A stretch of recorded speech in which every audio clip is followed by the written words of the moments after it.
with the billions of star systems and galaxies and universes, we're not talking our universe, we're talking universes.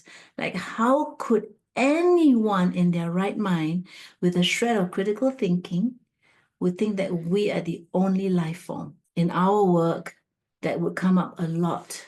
Also, that people would have memories of past lives on different planets, star systems, and also ourselves. That I have very, very vivid recall of different lifetimes on different planets. Welcome to the Spaceholders Medicine Podcast. We're your hosts, Malvina and Stephanie. This podcast is a sanctuary for spaceholders to delve into the unique medicine they offer. Each episode will explore their personal journeys, diverse modalities, and the profound experiences that inspire and shape their work. Join us as we uncover the transformative power of their craft. Enjoy! Hi everybody, welcome back to the Spaceholders Medicine Podcast. My name is Stephanie and I'm here with my co-host Malvina. We're so honored to return today with a deeply intriguing continuation of our conversation with Heiko and Selina Niedermeyer. Thank you. Thank you for having us. It's a great joy. We're happy Great to honor be here. to be here. It's a great honor to have you both here. They are trailblazers of the Lindwall Releasing process and they work internationally to support people through the work of releasing. In this second part of our dialogue, we explore a dimension of their work that stretches far beyond the personal into the cosmic, the literal term of space holding. Today, we are exploring dialogue with them around space holding for sessions that involve extraterrestrial contact, abduction memories, and also star family awakenings and remembrances. Together, we dive into their personal stories and also professional insights around extraterrestrial themes, how this experience first entered their field, what often arises in regression work that are related to alien encounters, and also how to hold space for confusion, for fear, or remembrance that can emerge when someone makes contact with the unknown. So whether you're curious, skeptical, or somewhere in between, this episode is an invitation to really listen with an open heart and expanded mind as we explore how galactic remembrance may actually be a doorway to deeper healing and also integration on Earth. Hi, Heiko and Selina. Thank you so much for being here. Hello, Stephanie and Malvina. Thank you so much. Exciting topic. So our first question, I wonder if you could share with us how extraterrestrial themes first came into your awarenesses, if it was personal experience, if it was during a releasing session with clients, or if it was something else altogether. As a child, when I saw ships, unidentified objects, photos of them, intuitively I knew that it was real. I didn't have an experience yet, but I did research. I read about civilizations that visited Earth previously, and all of it really, really made sense. So it wasn't a knowing yet, just an inner knowing, but it was a very natural belief that, of course, we're not alone.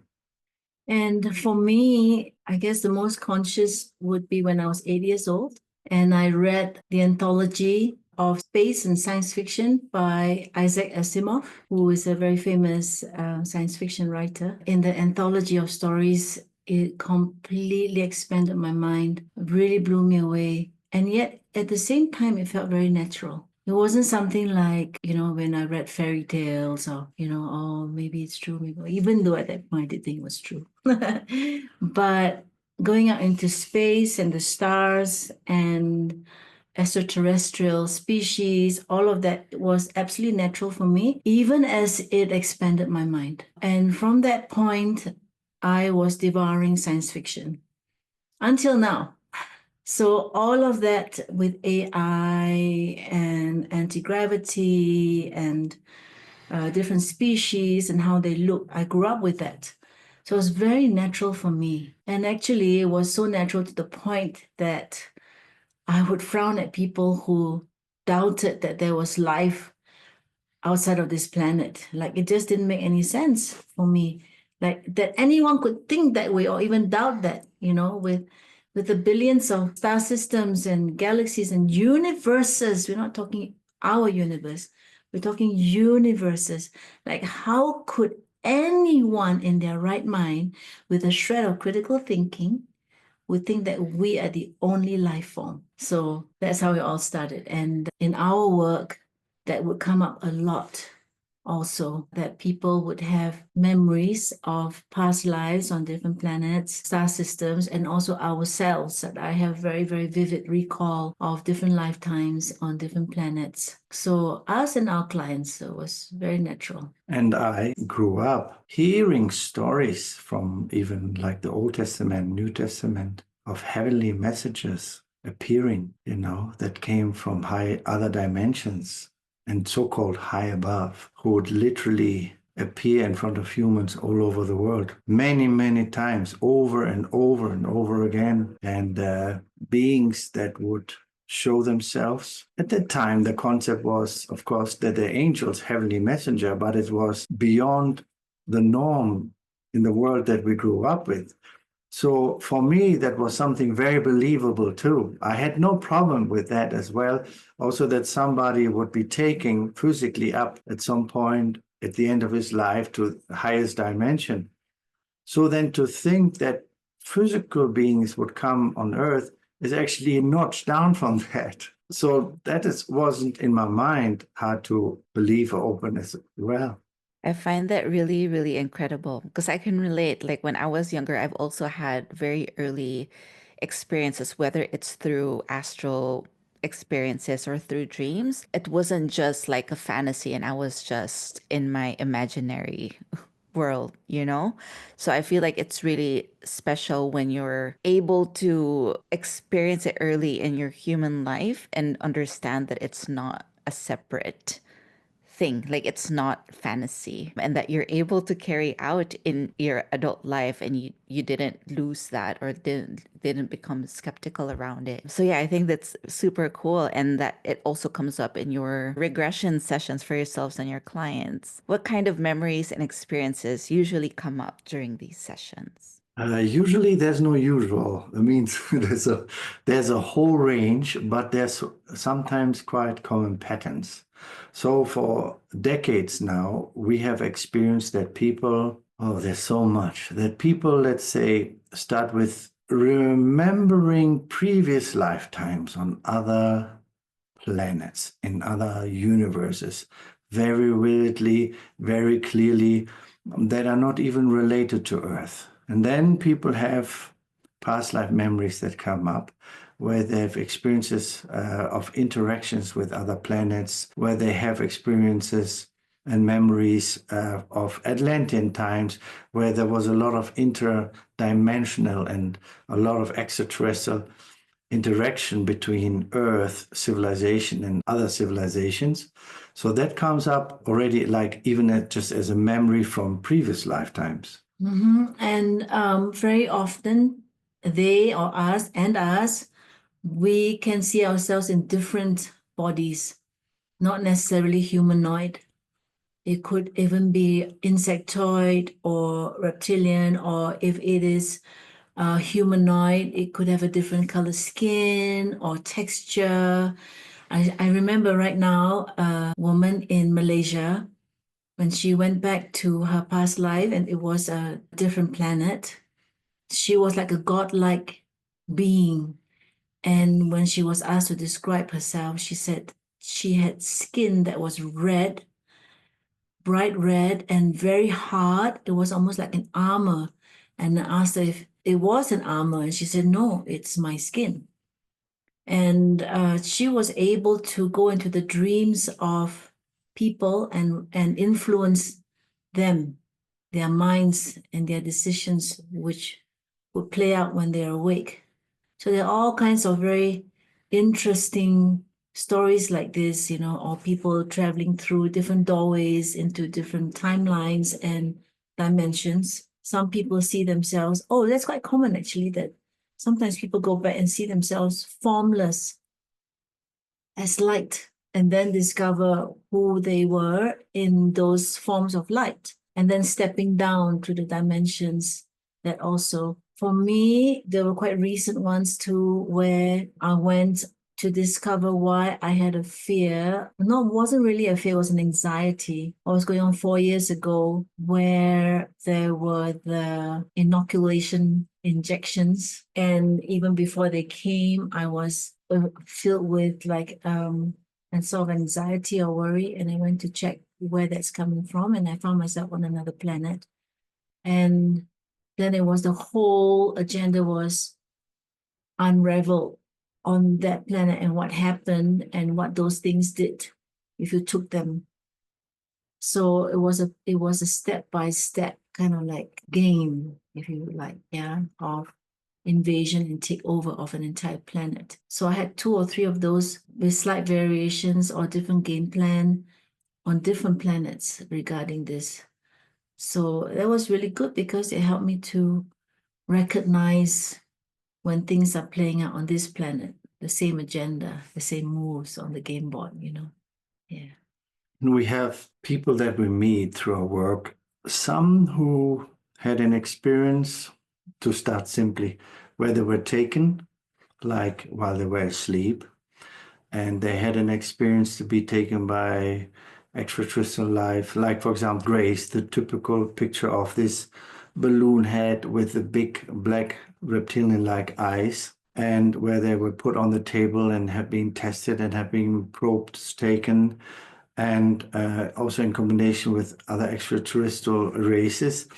And I mean, what really happened, we can talk about even later, but as a simple way, people had this kinds of experience where they were taken, they were put back, and the memory, and that's very important, memory was first blocked. So they started to remember while they were in our session, because we released the block that those extraterrestrial races have put on them so that they don't remember the experience. And this is something that is done very, very often, which also leads to fears and phobias of people when they are in a similar situation or watch a movie, that this subconscious memory of being taken gets triggered and they don't know why, as if it's for them as if they overreact. And so then during the sessions, we were able to release, to unblock that memory block so that the whole row of memories could flood in. So that is one. And then, of course, we know a number of people who are simply conscious, daylight conscious, not in their sleep, experiences that were simply face to face, just as you meet a person face to face, who meet them face to face, communicate, talk, exchange knowledge over years, in fact, or also go on the ships into the universe for longer or shorter periods over a span of years and again. So where there's no interruption of any memory that needs to be blocked. That's another form of people that meet as well. So which is very different. Where the releasing helps is, and by the way, not all the experience to be taken are negative or traumatic, but for many, it is the case, because it is simply that even though we consider most of the races that are interacting for thousands of years with humanity, and right now also, until now, most of them friendly, that those who are not friendly and take people by force, in the same way you can go somewhere and be hijacked and be put in the trunk of a car and then experience that whole trauma, and then somebody comes and does something for a memory that you don't remember the whole episode. So what we then do is that we work them through that trauma, which is actually different than if somebody puts a person in the trunk of a car and abducts them violently and rapes them or does something to them or takes probes from their body. So the benefit then of releasing is that this, not just the trauma can be released, but also it's a great healing when people become acknowledged that they're not crazy and that this really happened, because people being taken and having their memory wiped or blocked for some time just for the memory to be returned, that happened many thousand times. They're really all over the world for decades, many thousand reports. And so when we talk to them too, and simply in a loving space, not judgmental space, when we are present and listen, then it's a great healing already to see, oh, this really happened. I don't say that was just a dream. I don't say this just, maybe you just made that up. And when they also hear that they're not the only ones, that there are many who have a similar experience too. That then helps, beside the actual trauma release, helps then to integrate this in their life, and then it becomes a catalyst for expanded reality. These are some examples that we have, like working with the people we work with. Thank you so much for sharing. It gives a lot of insights. And also, I loved when you shared earlier, Selina, about when you were experiencing your own anxiety, you intuitively felt the call to journey into what's going on beyond what we've been told and also beyond this planet, and to see how the memories or the experience that you witnessed out of this planet gave you insight as to what might be going on here, what is going on here. Yes. I'm wondering, in the releasing sessions, if there is a differentiation between past life memories, parallel lives ongoings, or something that is from the imagination, and if there is actually a clear distinction between these, or if they all carry meaning, symbolism, regardless of their origin. And also, how would clients know if they are imagining something up, like what you said earlier, Heiko, like from a movie, or if it's a memory of their soul? The question always comes up, and we often tell clients not to stress or worry about that. Isa, our teacher, said to us long ago, and I brought that same question to him when we were learning. I said, Isa, how do I know if that is not my imagination? And he said something that I always remember. He said, you cannot imagine what you've never experienced. Like, wow, yes. So even if, let's say, it's your imagination, so-called imagination, it's still something that you have experienced. And it's bringing it to you, your mind's bringing it to you in a way that you can understand, like you say, symbolically. And if it's a past life recall, I myself don't feel that anyone has 100% recall, like absolutely 100% accurate. Your mind will fill in some blanks to make sense of it for you. You know, it's good if it's like 70%, 80%. That's fantastic already. But the main storyline is there. Yeah. And we always say not to stress about that also, because the results count. See, whatever you release, whether it's symbolic or whether it's a real recall, whatever you can capture in that, what comes out, whether it's a program that you've identified, a pattern, a decision you made, a fear, some kind of emotion, yeah, the situation itself had created something in your subconscious mind, and that can be released. So then the results show. So it doesn't really even matter whether it's real or not real, right? But very often, when it's a real recall, people would feel the emotions are very strong compared to imagination, which is very mental. Yeah, the emotions don't really arise the same way as a real experience. That's the first thing. And the second thing is that when it's a real past life or parallel life, or it's a real experience recall, after the session, it very often gets even stronger. More information comes in, more memory comes in, different details become sharper. That's the distinction I find for most people. Malvina, Stephanie, do you know people that say something like, I hardly remember anything from my childhood before 10? Yes? They say, I hardly remember, and you tell them something, well, I was there, you know, we went to this place and that place, and they don't trust their memory. And then there are some people who remember when they were, like I remember when I was 1 year old, yeah, and smaller. There's some people, they remember when they were a baby, and quite many people remember how it was to be in the mother's womb. But if somebody tells you that it's not possible, then you might doubt your perception too. And see, many of us were programmed to doubt our inner perception, and especially of that a world that is beyond the ordinary, to doubt that. And that's something we need to release anyway. So one key is also confidence. And that confidence is also built in time through experience. You don't just do like something like you do one session where you release some block, have some memory, and that's it.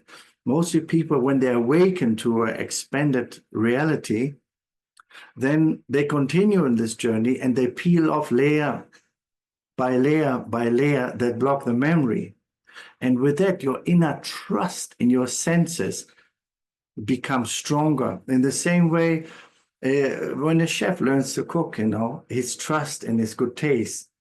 But that's through training too, through a one-time experience, right? You don't eat a meal one time and they say, okay, now I know what tastes best, right? So you enter this new world of discovering new memories and experiences, right? And let's say when somebody has an experience that he's been visited and either taken or invited on a ship, it's sometimes that people also meet other people on that ship that they don't know. But after that experience, they might walk back into town and a few weeks later, they meet the same person they met on that ship that they didn't know, and both of them recognize each other. And that is strong. That means the person that was on the ship recognizes that they were on that ship when they didn't know each other before. So the link is from top to bottom is established. And that is strong. And that happened many times, you see. And that then opens also confidence within you to trust your senses the next time. You can test and you can recheck, but in time you trust your senses more and more. And you also, when you release the fear to be ridiculed, when you release your fear to be shamed or judged, or that people deny what you've experienced, which is actually with everything. Even when people, let's see, they don't see an extraterrestrial, but they see an angel. Many children are told, oh, you just dream, this is not real. But sometimes people have very awakened parents who see those beings too, and they say, well, okay, just make sure you connect to the right ones, right? And with past lives, it's the same. Then if you go again and again and again, that your trust and your confidence builds in time. And there's no need to declare something, I'm 100% sure, because the main reason why we go back, for example, is that we release a block that stems from that previous lifetimes. Like if you're afraid of swimming, of drowning, it might be because you drowned in the past life. Yeah. And you survived that death. We always survive every death. Yeah?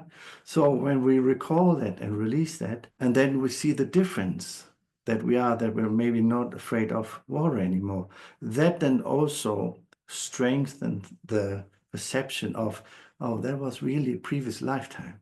I mean, you don't need to prove it to yourself. You don't need to even go on a podcast and share about that. You can just have it for yourself or share a friend. The same is when you meditate, when you work with sacred language, when you release your trauma. That means when you do everything to have your chakras opened and cleared and balanced at all times through everything that you find works, which is a very comprehensive path, as you both know, right? Then your overall trust in your perception grows. And then you can, of course, also be among friends in a sangha or a spiritual community of trusted people, even a few, that can feed back to you.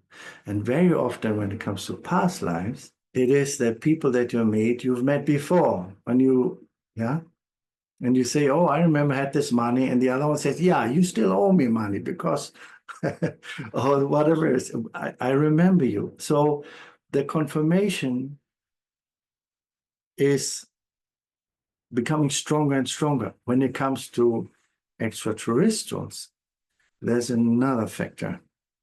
That is that some ET races, the naughty ones, sometimes implement false memories so that their memory of them is different as it really was. They have the technology to implant a false memory, but this memory can be released too. That's a tricky one, but it's a reality as well. Wow. So is this something that you actually do experience in sessions and being able to recognize which one may have been an implanted memory versus something that may have been real? Sometimes, yes. Mm. Wow. Wow. Okay. It rings, there's a feeling, it rings false, you know.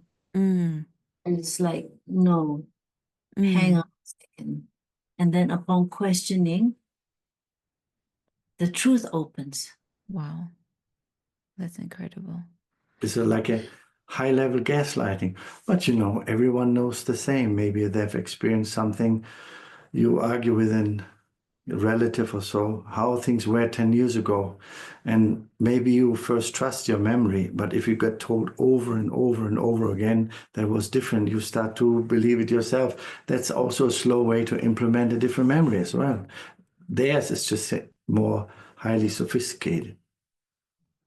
Yeah, it's really interesting how there's a parallel between human experiences and, otherworldly extraterrestrial experience, which makes me wonder if there's a difference between trauma that's rooted in human experience versus trauma that's rooted in interdimensional or off-planet experiences. Not that I can see. Maybe an extra layer could be that if you are told you were beaten up as a child by bullies on the school, people might tend to believe you easier.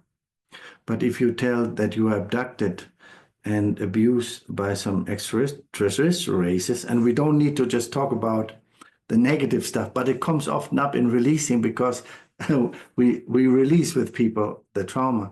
But if then somebody tells you and laughs about you, In that way, yes. yeah, In that way, there's that adds added trauma of not being believed. yeah, You know. that adds another trauma to be ridiculed, or you might block it yourself because it's not even part of your reality, you see. So that would put a whole different spin to it. In the same way, people have experienced that men or women were like raped, but then nobody believes them. That adds another layer of trauma to it. So in that case, there could be a difference. But in terms of experiences itself, whether it's on planet or off planet, the human emotions are the same. Fear, lack of control, panic, yeah, terror, pain, all of that, yeah, emotional pain is the same. And the empowering experience also, Yes. that when you meet star cousins, you can call them star nations.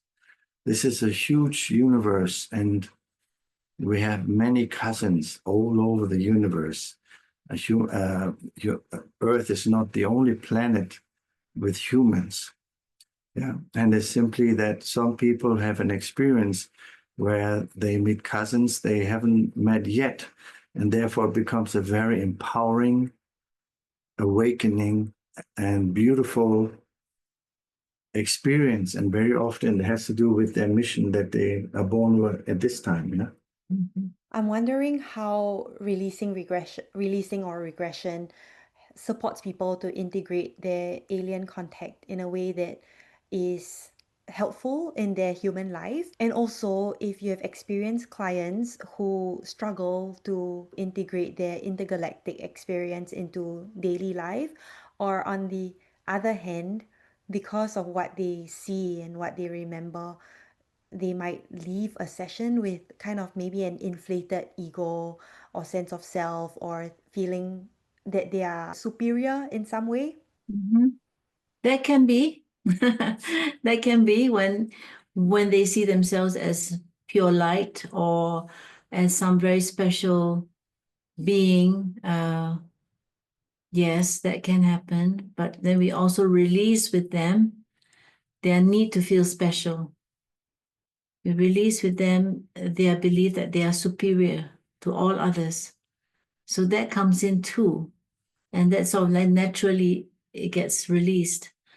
Some people know they have already integrated that to some part in their reality. And for them, it's not even a surprise when they suddenly remember another previous lifetime on another planet, or when they remember to be taken. Taken is neutral, positive or negative, yeah? Abduction would be more negative. Yeah. Taken can be very positive, like you are taken on a ship to meet family or to be given education or to travel. And we have met people who have had those experiences, not necessarily our clients, but people we've met. So maybe negative would be abduction. Yeah. Sometimes people remember that they had previous lifetimes on another star system and they choose to incarnate here. And then they are taken, invited by their family, star family, who is embodied as well on a ship now. And they help them with the reminder and empowerment to do the mission, to do what they came here now at this life. So some of them who were previously on that star system incarnate as a soul here, but those who are still in a body pick them up and say, hey, remember what you came here for, and help them maybe to heal, help them to orient themselves, help them to remember who they really are, and to open their consciousness. Even in those cases, by the way, sometimes they choose to block that memory for some time. So to block that memory for good reason, so that they can do what they came here for, sort of undisturbed by the memory of being taken until a certain point in future where all the curtains are revealed. Yeah. I'm just curious if there are clients who, after these sessions, like maybe the memories really scared them or terrified them. I wonder if there are clients who would then be fearful of going to sleep because they are fearful of another abduction experience. Yes, I recall one or two, perhaps, that did feel very nervous after that. Then we release with them their fear again and reconnect them back to source, and give them special protective mantras also, which when they repeat, they feel better. So it's natural to feel very nervous that it might happen again. It's natural.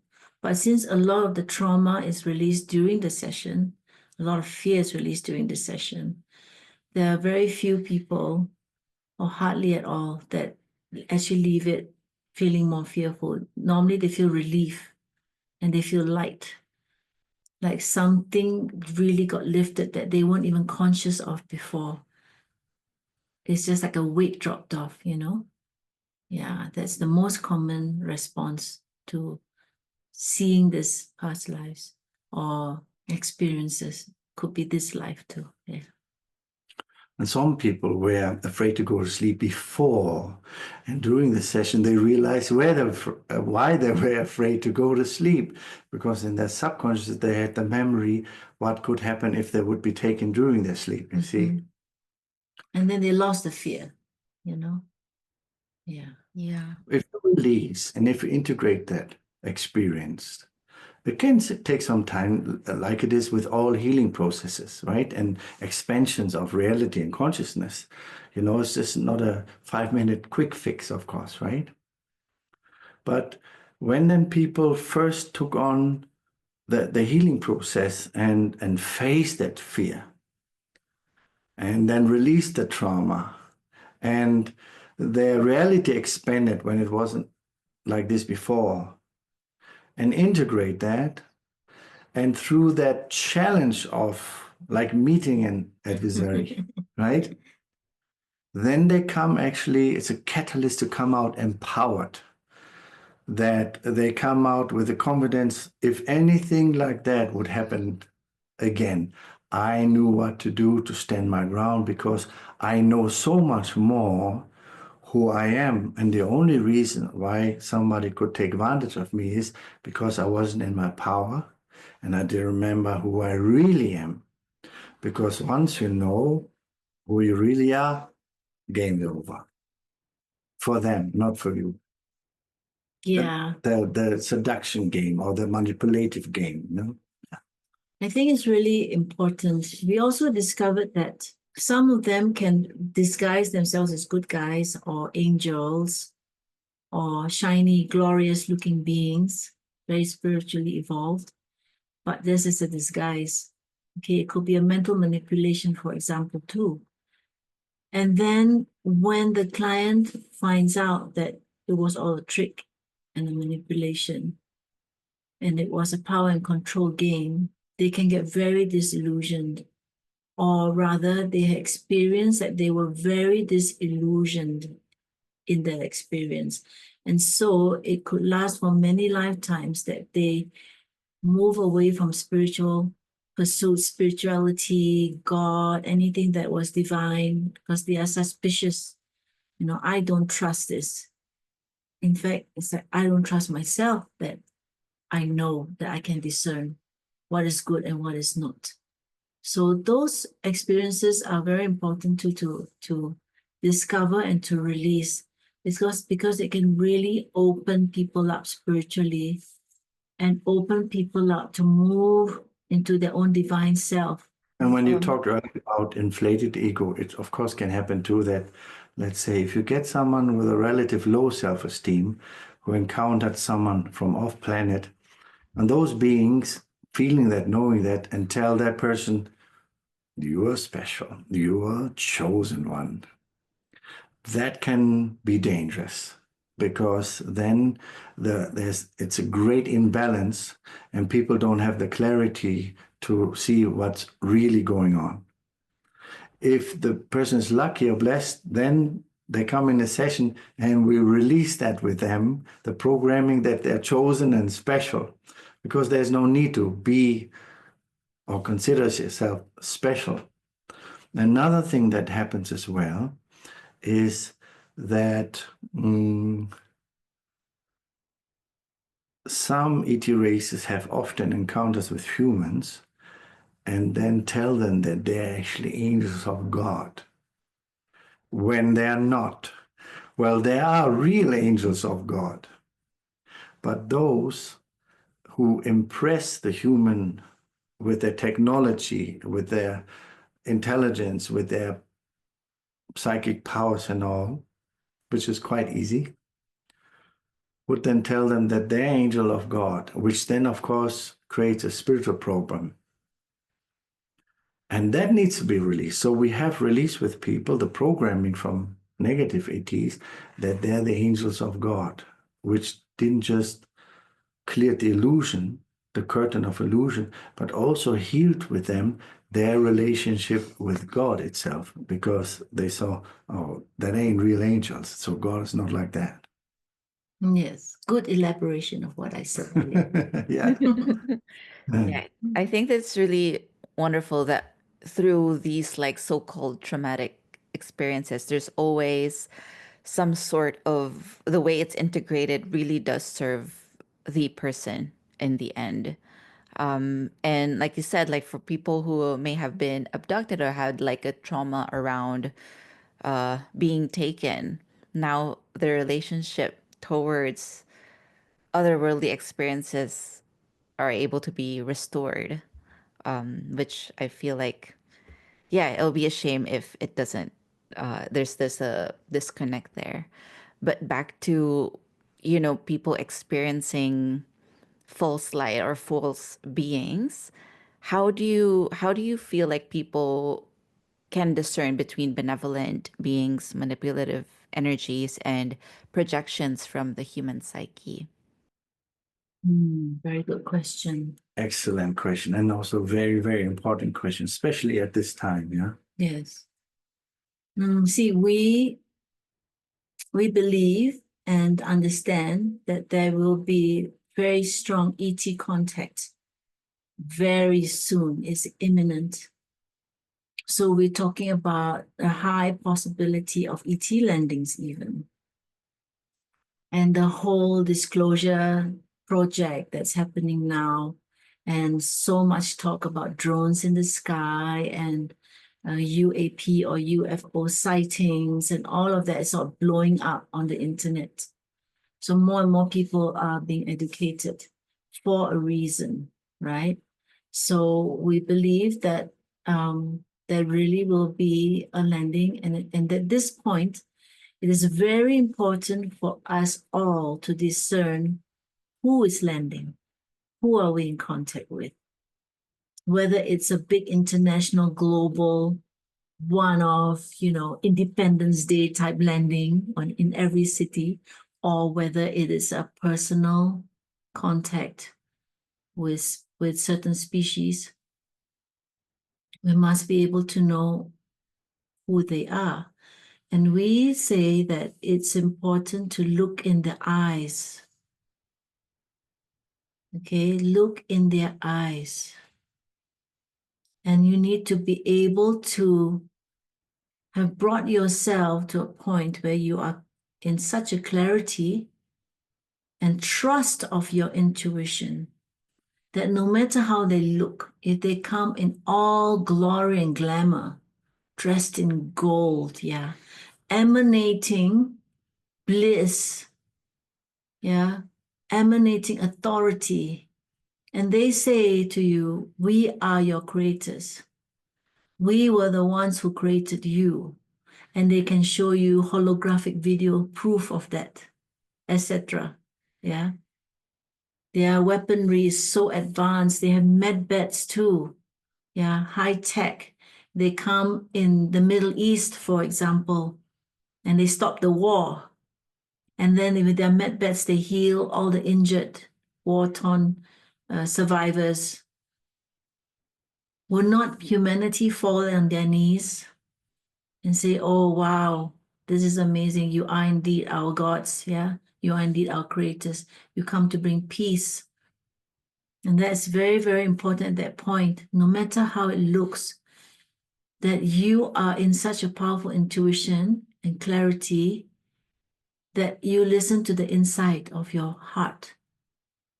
Because if they are false, you will feel something is off. Something doesn't feel right. You look in the eyes and there is no love. There is no joy. See, the face can smile, but the eyes say a lot. They can manipulate your mind that you would think you are feeling bliss and love from them. Okay, I feel bliss. Oh, I feel so light. They are full of light. They must be the right people. They must be good guys. So if you are not clear and you are not released from your own programs and you have such a need for authority to come and direct your life and save you and all of that, then it's easy to be blinded. It's easy to lose track and not hear what's really your heart is saying. If you feel a blank underneath the awe that you might feel, listen to that. If you detect something that doesn't quite sound right, things are not adding up, listen to that. It's important to, in your character, to know who you are and to know yourself, to not be easily impressed, to not be easily gullible, to not have a need for to be special, or to have anything in your beingness that is like a crack that makes you easy to be manipulated. It's actually very similar that when you meet other human beings. Why is it that some people fall for tricksters and some people see through tricksters straight away, right? How do you know when a politician is lying to you? Majority of the people will believe it because the newspapers and the mass media say so. But then you could be and probably are at a point where you go, wait a minute, yeah, right. Yeah. It is also said that if you use high vibrational light language that is connected to sacred names, that this is a great help not just with extraterrestrials, but with ultra-terrestrials and other dimensional beings, with spirit negative entities, even with humans, right? That can help to compel beings because they can't stand and don't like that kind of vibration. Yeah. High frequency. You need to bring yourself into a high frequency energetically, cellularly, emotionally, as one, all of this. That's very, very important. And so that's the internal work, right? The external tool or help would be sacred music. Yeah, music is so important. The right sacred mantras that contain sacred names of high frequency. This can shift you on a cellular level. It can shift you and transform you into light. That on a cellular level, on a blood level, you literally transform into light. That kind of vibration, attainable by anyone who wish that. So at that point, it becomes very clear, we find that the body never lies. The body never lies. So when I listen to some podcasts or videos and it sounds like a very good interview and it's maybe a very famous spiritual teacher, and if there's something false, my head just goes like this. There's no thought. Like, no. And then I'm watching myself going, no. I don't have to question it. I just wait for truth to be revealed. Or there's a like a block in the heart. Yeah. The body reacts to falsehood because the frequencies of truth is not there. Does that make sense? Yeah, thank you so much. And this would, just like to add, and this would be good, even if you're just by yourself. At the same time, it's good. Surround yourself with great friends, like-minded, same-spirited, same frequency. Because to have great friends, to have even a small community of great friends, is a great protection as well. Because if you don't get it and say, hey, don't you get it? You don't go into that ship. You don't connect to that one. And you have friends who might open your eyes, or you be the one who opens a friend's eyes. Yeah. A question that I'm often asked, it's about discernment. And it also sounds like it's easier to discern when there is already an internal knowing or embodied knowing of the frequency of truth. But for somebody or for people who are new to this journey and path and they are not yet attuned to this feeling or frequency of truth alignment in their bodies, in themselves, what might be some practical steps for them to, as you said, to know themselves so that they can continue to grow the awareness of the frequency of truth and also discernment? Very practically, absolutely fundamentally, you have to walk it. Every area of your life, you have to live it. Okay? You only go with truth. Even the words you say, you become so aware. If it's not great, don't say it's great. It's so common, right? Oh, great. Oh, great. That's great. It's not great. It's okay. It's quite nice. It's quite fun. Use other words. Great, awesome, amazing.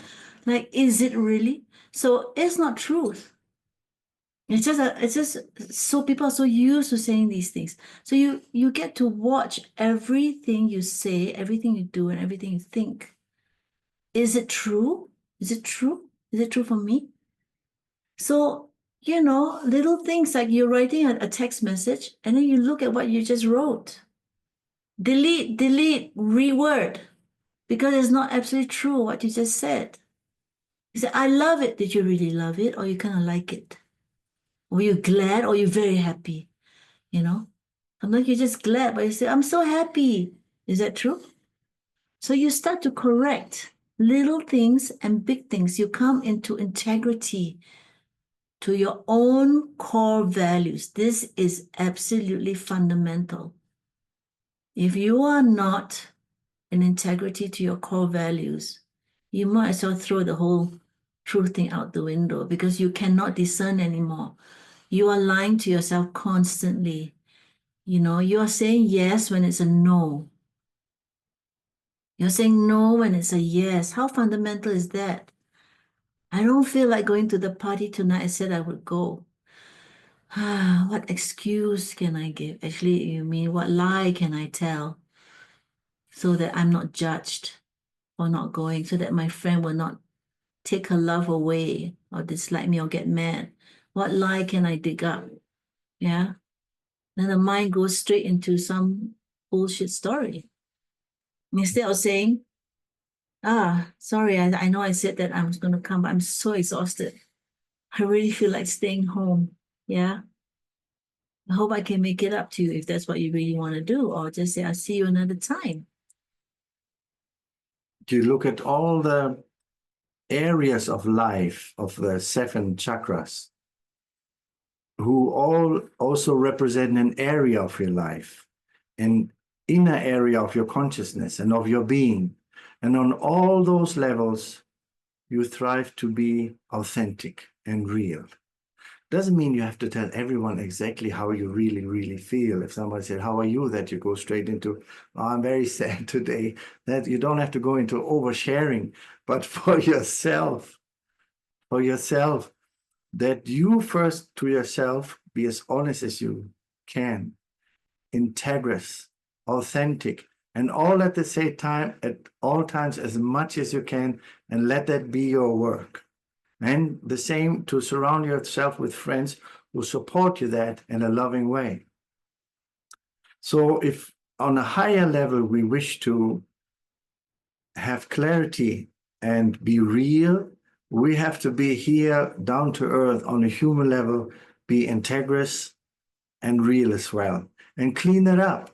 Clean up your act. Be really aligned with truth as your principle. And when I say to be integrity to your core values, first, you must discover what your core values are. How can you be true to something you don't know? Yes, basic. So a lot of time can be spent, what are my core values? And if I may, what I often tell my soul reading clients, when integrity is their path, actually it's the path for everyone. It's fundamental. But some people especially got to work that mastery. So one easy way to know your core values is to observe your reaction to what people do to you and what they do to each other. What is your reaction? Okay? If someone is lying to you and you find out, or manipulating you, what's your reaction? Normally you will get very upset, extremely angry, maybe disappointed. Yes, it would be a painful, negative reaction, emotion. Yes. So the opposite of what the person did would be your core value. Not manipulating, being honest, being transparent. That's your core value. So if you do like your friend, then you're betraying your core values. You're lying or manipulating. See? So, and you can notice your reaction in movies that you watch, books that you read. You see how people interact with each other. What's your emotional response? Are you happy? Like, yes, like when you see someone being generous to someone, your heart soars and opens. That's your core value too, generosity. Helping others in need. That's your core value because, you feel so good, yeah? Someone rescuing a dog who was by the road, almost dead, and you're all grinning and you're all cheering. That's your core value, being kind to animals. So positive or negative, what's your emotional response? You can discover your core values and be true to them. I feel like, yeah, it's really important. I mean, it just shows how everything is a mirror in that regard, and it's an ability for us to really practice and exercise our truth and being able to fine tune that sort of discernment as an extension of it. So yeah, thank you so much for sharing that. So, what is the extraterrestrial agenda or intentions as you both understand it? And how does it influence what is happening on Earth at this present moment? Well, first of all, people start the question of with the thought, how many races are there? How many animals and insect types are there in the Amazon forest, like the one behind you? Yeah. There are so many different races. While some people still dance on the question, is this even real or not? It is already known and acknowledged that many, many races have for thousands of years, even millions of years, interacted with Earth. So there's so many. As many are their intentions and why they're here. What is the intention of all the people from all over the world to go into the Malaysian rainforest? What is their reason? If you hear the animals talk, why do those people come here? They all have a different reason. There are some reasons that are more present maybe than others. Some people come for a day, they're curious and they leave. It's the same apparently with other races. They come here, check this planet out. Maybe they're just explorers and then leave. But also at the same time, to not go far out in the whole big picture, but just to mention that as a context, right? There's so many and so many different intentions, interests, and agenda. But there are, first of all, there are what you can call star nations who are aligned with source, are very conscious for millions and millions of years, who see us as family. Who see us as family, who are currently in the process of remembering who we really are. And some of them are quite like midwives. But part of this whole picture is in the process of graduation, ascension, whatever you call it right now for humanity. This is a planet of free will, and other species, and that's very important too. There's a law of non-interference. Other species can't just come and interfere, even in a good way. Same like your math teachers couldn't just give you all the results, even if he loves you. The answers. Right? The answer just can't be given. And sort of like a big brother can't just always interfere with smaller siblings when they argue and fight. Sometimes you have to let them work it out for themselves. That's part of the graduation. Why do I say this? Because some people would say, then why don't they just show up and fix everything and do everything right and show up, take us by the hand and show us this and this and this, clean up the planet, clean up politics, clean up power structures, tell us how to live, to clean us how to have free energy, everything. Because it's not allowed, not because they don't care. That is very important. That's why they also don't always show up and visible, except to some of the people for now. And then there are those who have very negative intentions, who are more of controllers, who also in connection with other dimensional negative beings, archonic beings, whose interest is that we don't realize who we really are. So both of those forces, to make it simple, are present. That means have their interest. Some people want us, cheer us on. They stand in our corner and support us and help as much as they're allowed. And some people do everything they can to have us fail and to stay sort of like trapped in the matrix and don't remember who we are. That is like a very, very simplified picture. Yeah. So you can say there are two different agendas.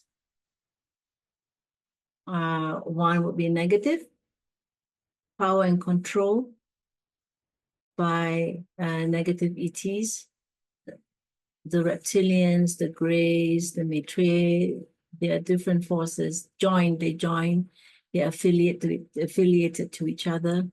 And so the agenda is power, control, domination, slavery on Earth and outside of Earth. Human beings are quite valuable as slaves, also as food. So they have their negative agenda. And above them, you can say are also the archons, who are fallen beings, who used to be beings of light, but fell from that lofty place. And as they fell, they also lost a lot of powers. Although they have great powers, they lost the power to create beings who have what we would call maybe the God code, who have the ability to reach divine source. And so they create rather beings who don't have that. And then there's that whole agenda like we talked about, but yeah, it's a huge one. It's a spiritual war, ultimately. But then if you don't look at that aspect, then you would look at the physical aspect where it's a power and control agenda. And these negative ETs have deals with governments to exchange their advanced technology for abducting humans, for power and control, experimentation, genetic research, hybridization, slavery, all of that. So that's the negative agenda. Those are negative extraterrestrials. Then you have the positive extraterrestrials, as Heiko said earlier, who come to watch. Maybe they don't, maybe they're just kind of neutral too. And then you have the ultra-terrestrials, which we learned from Dr. J.J. Hurtak and Dr. Desiree Hurtak from the Keys of Enoch fame. And they also talk about very much the ultra-terrestrials, who are highly evolved, spiritually evolved beings, masters of light. They are there too. And they, according to Dr. Hurtak, will come as well and walk with us after possibly negative ones land. Yeah. And then they are another group would be the extra-celestials, according to Dr. Hurtak. Those would be divine beings of light. They are light, they are even formless. So you have ETs that are more, you would say, on physical nature, with ships of metal, which have technology far beyond ours. Then you have multidimensional extraterrestrials, which still move and live multidimensional.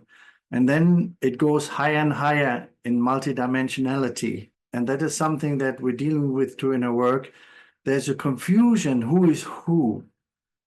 So people wish or think they have an encounter with a higher dimensional being or an angel or deva or bodhisattva or dakini, but actually they have an experience with the extraterrestrial from the lower realm. But I think we're right now, as humanity, in a process of very steep education, that we're going to, first of all, learn about this whole different realities.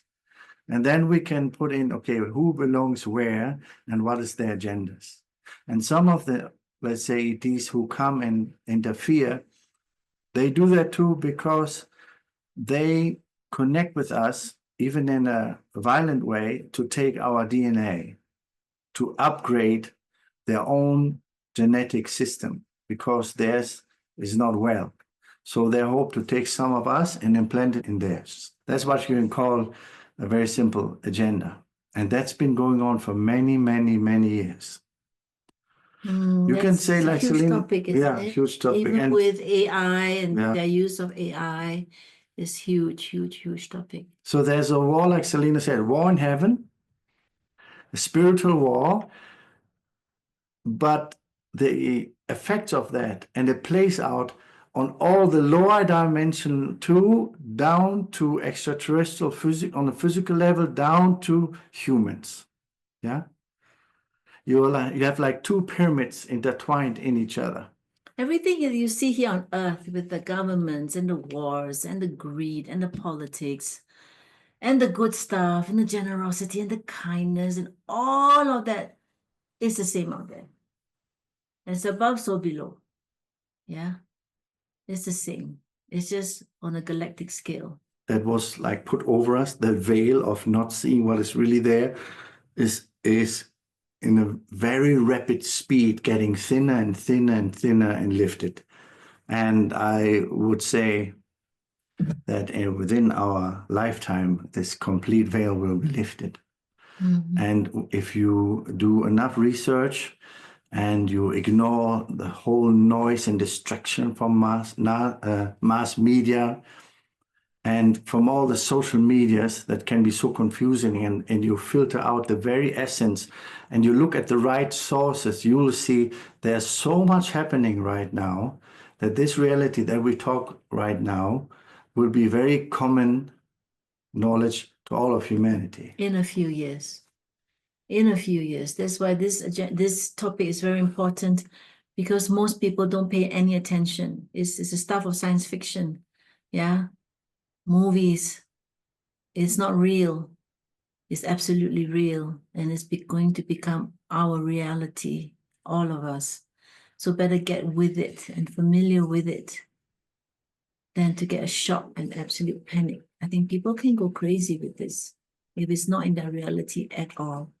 This is something that we deal in our releasing work so much in just human earthly life, but also in the subject of what we just talked about the whole time.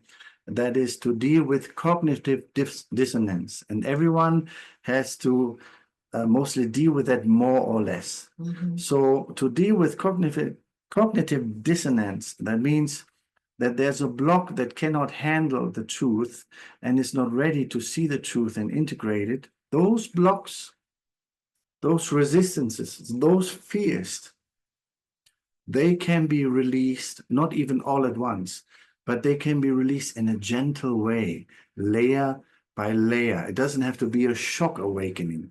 But if somebody has a shock awakening too, that shock can be released. The negative effects on the psyche of that shock can be released. So what it means, our capacity to open and handle, integrate a wider and bigger reality becomes bigger and bigger. And that growth is what everyone can experience. And when you choose it, you do it in an empowered way, because you said, I want this, which gives you energy, while at the same time, it's very important, you don't have to do that alone. You can do this with support. Yeah.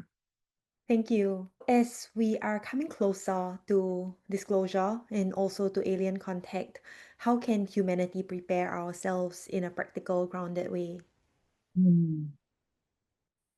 Practical, grounded way. Watch a lot of videos. Yeah, it's actually Yeah. true. One thing is inform yourself, Mhm. to watch podcasts like this. There are many people talking about contact, personal experiences. There are many, many people. They can, for example, also subscribe to Gaia.com, where there are many people being interviewed on this topic with their personal experiences. Go listen to others. Yeah, get familiar with that topic. And then when they are talking about their experiences, they're also talking about the different species and different star systems. Yeah. And some are really far out stuff, like the secret space program of the US. There are a series on Netflix too about contact. You know, you can familiarize yourself so much, and don't believe everything and take things with a pinch of salt, but see it with an open mind, watch it, inform yourself. At least it's a familiarity, Yeah. rather than blank. I think that would be the best way. to get in touch with this and prepare mentally, emotionally, yeah. Prepare spiritually, very important, because as we mentioned earlier, it's so easy to manipulate people who are completely ignorant. Oh, I had a past life memory. One of them where a very warrior-like group came, very military group came to the planet that I was on, and they were glorious, and they looked so kind, and everyone bought into them. Like, wow, so amazing. And then there was total trust. And then they did something. They wanted to get as many people as possible together. So they held a global fair. It's like a festival. In every city, they had a festival, fair, like a fun fair, amazing things were going to be experienced there. People were in such anticipation and excitement. And they gathered from far and near to the nearest spot for the festival, the fair to happen. When they got all the people together, suddenly the people were surrounded, and we're talking about thousands of people. They were surrounded, and they were suddenly militarily surrounded. People were confused and shocked, and what's going on? Why is this like this? They were like cattle herded into a spot. And then suddenly the people were not kind anymore. The invaders were not kind anymore. They were very military, and orders were barked, and people had to follow. They had to strip down. It was very vivid. Everyone had to strip down naked, and even more confusion. People were screaming and crying, and because it was absolutely fierce with all weapons out. And anyone who didn't obey or tried to run were killed immediately, as an example. So we cannot imagine that it's something that could be done even on Earth, yes? And then all the people were herded onto ships to be slaves. And then they had this whole segment where we were on the ships and what happened, and it was very detailed, all the cages, yeah? And how we were all brought to another planet and all taken out. And put in camps. So it was a very detailed, very long memory. But see, this is the thing. My whole point is that we are not ignorant. If we are aware of the games that can be played by empires, yeah, then we are not so enthralled when they come, in whatever form they come. Look, when the lots of light come, when the ultra-terrestrials come, real beings of light, I think it'll be a very, very different feeling. Yeah. They come not to take anything. They come to teach. They come to teach you mastery. They give you your sovereignty, free will. They do not demand to be worshipped in any form. Yeah. Think of Jesus walking among us, teaching in the humility, but bright as light. Yeah. That's what we will look forward to. But the rest, if they come in pomp and glory, forget it. And that reminds me of experiences with certain teachers that I listened to or watched, some of them who were quite kind, quite nice, cool, had some wisdom to share. And humor. And you get this feeling, oh, they're quite live from the heart. And then suddenly you sit with a teacher who has really true compassion. And it's like, wow. Then you see, oh, when you feel it, when you meet it, you really feel it. You know Yeah. it. Yeah. And so if you have a thought like, is there really compassion or not? It's probably not it. Because once you really, and we've stayed in the presence of such immense compassion, open heart, and had experience of an open heart herself, that you feel it when you see it. If you have doubts, wait a minute. Wait a minute. Nobody, and this is good, nobody who is aligned with spirit, either a person or ET or spirit or bodhisattva, angel, avatar, no being would be offended or would have showing ego if you have doubts about who they are, or if you ask them to demonstrate it to you or to show it to you. Prove it. There will be zero ego. If there's any ego, if you ask someone if they're with Christ, if they're aligned with Buddhahood, if they're really connected to source, nobody would be offended. By the way, that's a very good sieve as well. That's a very good filter as well. Yeah, okay. You can ask me many questions. You both now can ask many, many questions. I won't be offended if you ask me, is that real or not? You should be asking. You should be asking. There's this password as well that we suggest to people to use that we were taught. Also in the Keys of Enoch, I think 20 years ago, I think we read it. No, do you come in the name of Christ? Or was that from Isa and Yolanda? Isa and Yolanda. Do you come in the name of Christ? Okay, you might as well also use Buddha if you believe in Buddha. Okay, Christ, the cosmic Christ. Yeah, not Jesus specifically, the Christ office. If you have a being that rolls the eyes at, yeah, of course, that's not it. They cannot also say, yes, sure, of course, or nod their heads, yeah. No, they have to repeat it. I come in the name of Christ. I come in the name of Buddha. If they can't say it, they disappear. They literally just disappear. And we have seen many beings disappear, Yeah. turn around and leave. Yeah. They come in light. Yeah. They can't even say it. And what I'm sensing here is it's almost like our experience here on Earth really is practice. Practice for when we get to that point of, it's like a training ground, right? It's a training ground before we make contact, and when disclosure fully happens.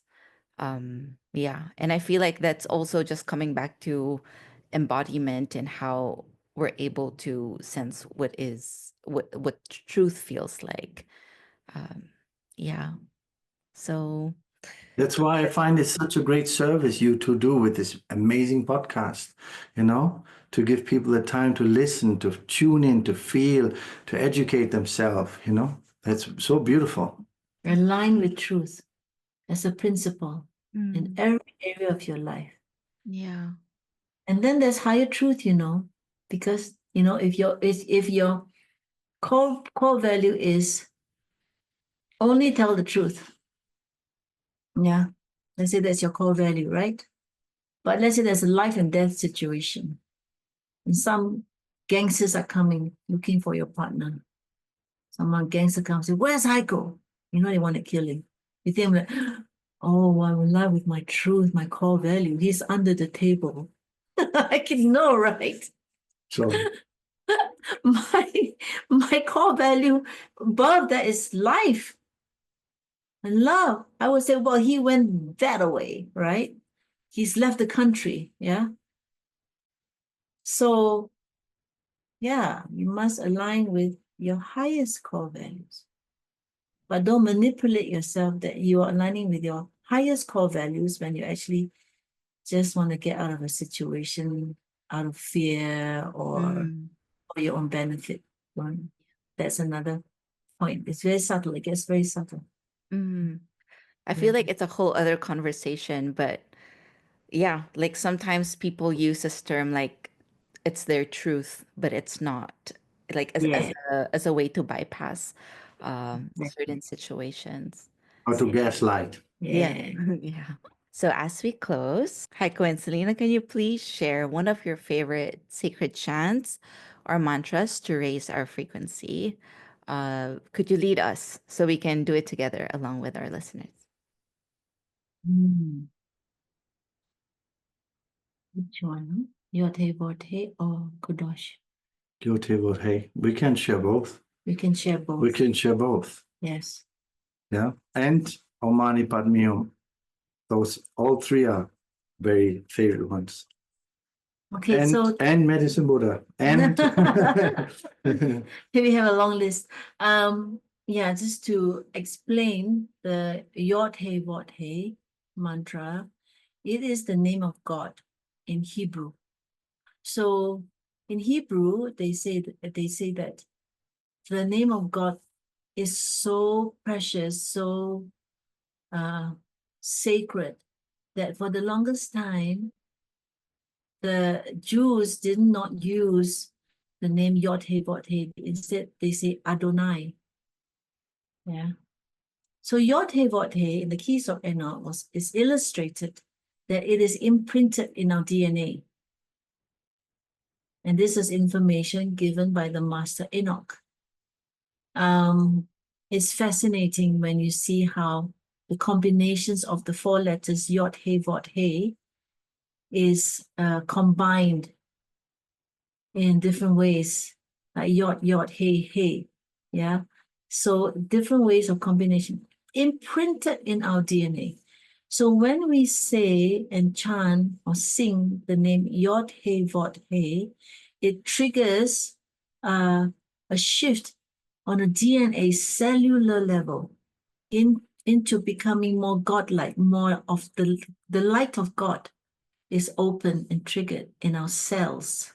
So it's a very important mantra, Yod He Vod He. we get chanted 12 times.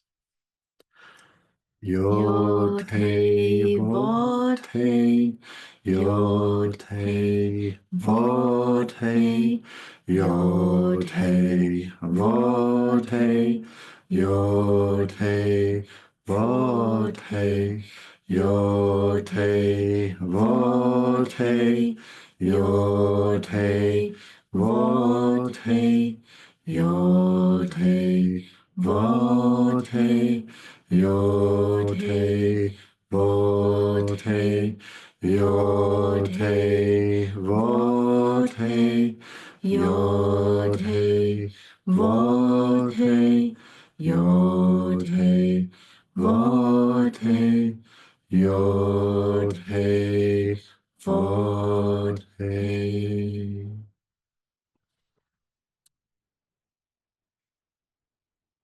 And we can also sing the Kadosh, Kadosh, Kadosh Adonai Sevayoth, which is holy, holy, holy is the Lord God of hosts.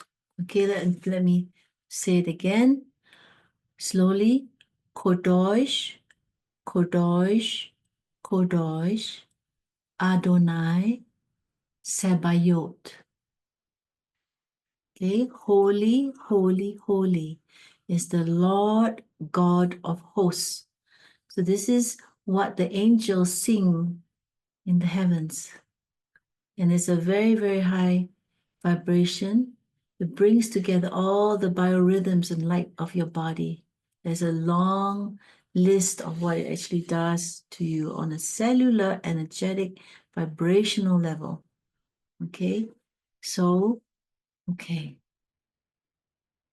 Kodosh, Kodosh, Kodosh Adonai Sabaoth. Kodosh, Kodosh, Kodosh Adonai Sabaoth. Kodosh, Kodosh, Kodosh Adonai Sabaoth. Kodosh, Kodosh, Kodosh Adonai Sabaoth. Kodosh, Kodosh, Kodosh Adonai Sabaoth. Kodosh, Kodosh, Kodosh Adonai Sabaoth. Kadosh, Kadosh, Kadosh Adonai Sabaoth. Kadosh, Kadosh, Kadosh Adonai Sabaoth.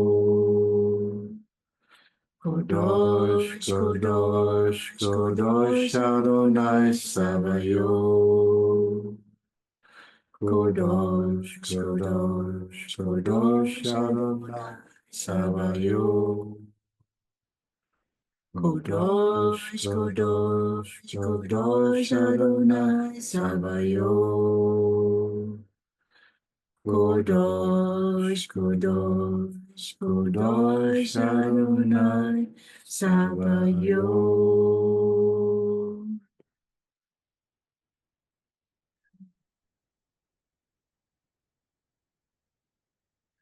I literally heard ringing in my ears, like Mm. halfway through. And we can finish with 8 times Om Mani Padme Hum. Om Mani Padme Hum. Om Mani Padme Hum. Om Mani Padme Hum. Om Mani Padme Hum. Om Mani Padme Hum. Om Mani Padme Hum. Om Mani Padme Hum. Om Mani Padme Hum. So be it. So be it. So be it. Be it, so be it, so be it. Thank you so much, Heiko and Selina, for sharing your Pleasure. wisdom. Pleasure. Thank you so much. Great joy to be here. Great honor to be with you. It was truly an expansive topic that we delved into today. I'm really excited to be sharing this episode with our listeners and also for the opportunity for their minds to be expanded through this conversation. And thank you for speaking your truth, both of you, through the experiences of your journey and the wisdom that you have integrated and embodied. Thank you, Thank you so Stephanie. much. Thank you, Malvina. Thank you. And thank you to all our listeners for joining us on today's episode. And we look forward to seeing you next time.